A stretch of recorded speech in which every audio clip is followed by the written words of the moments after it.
Maybe that one bit can decide your future for your government examinations.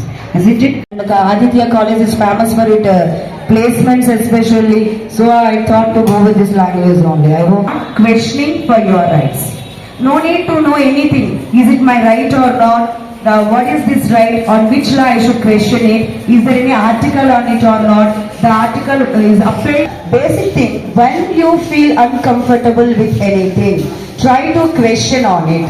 For the whole gathering, when I ask you to stand, then you can simple question, why should I move out from my place? Similarly, in your class, I'm not asking you to go rebel with your teachers or the principals. Okay, uncomfortable few things is okay, but uncomfortable without any reason, you exactly don't know what is going on with you, and still you are obeying the rules, we are obeying the orders, there we are becoming slaves of ourselves and the system. When you start talk or anything, when you start to stand up for yourself, then where the human right actually stand, how you have to be stand with yourself and what.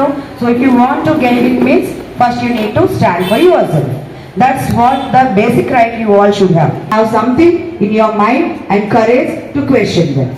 So keep one thing in your mind, always start question when you feel uncomfortable. Know the reason why it is happening with you. If it is a justice, she'll tell you how to fight back. Judge consumer court judge, అదేవిధంగా ఈ college principal అయినటువంటి శివశంకర్ గారు, అదేవిధంగా మా national vice president అయినటువంటి vice chairperson అయినటువంటి ప్రభు గారు, కృష్ణ చైతన్య గారు, శ్రీరామ్ గారు, వీరిప్పుడు మీకు ఎంతో చక్కగా చెప్పినటువంటి, మీకు అర్థమయ్యేటువంటి విధంగా ఎంతో చక్కగా చెప్పినటువంటి మా వైస్ సౌజన్య గారు, అదేవిధంగా ఆక్స్ఫర్డ్ స్కూల్లో ఇప్పుడు మీకు చెప్పిందంటేనే అర్థం అవుతున్నది కదా. స్త్రీ ఎంత శక్తివంతంగా ఉంటే కుటుంబం అంత బాగుంటుంది, దేశం మీద ఎంత భక్తి ఉంటే దేశం కూడా అంత బాగుంటుంది. మనం కాపాడుకుంటూ ఉండాలి, అంతే కదా. మనకి ఇప్పుడు తను చెప్పినట్టు వెళ్ళిపో అంటే వెళ్ళిపోయారు, బాగానే ఉంది, ఎందుకు వెళ్ళాలనేటువంటి ఒక క్వశ్చన్ మీలో రైజ్ అవ్వాలి. వెళ్ళడానికంటూ ఒక రైట్ ఉంటుంది, ప్రతి దానికి ఒక మన హక్కుల్ని మనం కాపాడుకునేటువంటి ఒక హక్కులు అయితే ఉంటాయి.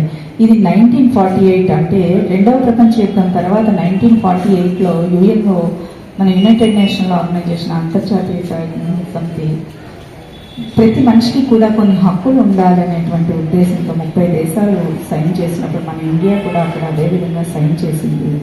సో చేసిన తర్వాత అక్కడి నుంచి కూడా డిసెంబర్ 10, 1948 నుంచి డిసెంబర్ 10 ఏ రోజైతే ఉంటుందో.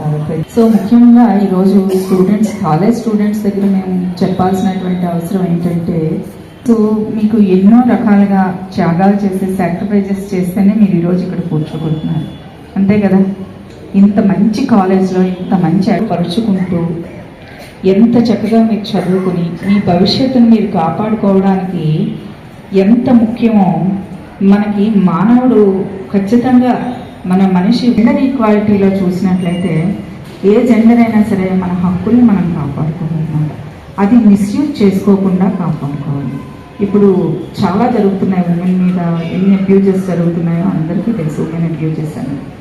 సో అది చిన్నపిల్లల మీద జరిగితే 12 years బిలో పిల్లల మీద జరిగితే వాళ్ళకి తెలియదు, చిల్డ్రన్ వాళ్ళు ఏం తెలియదు వాళ్ళకి గుడ్ ఏంటి బయట ఏంటని, బట్ వీ నో ఎవ్రీథింగ్, అవునా.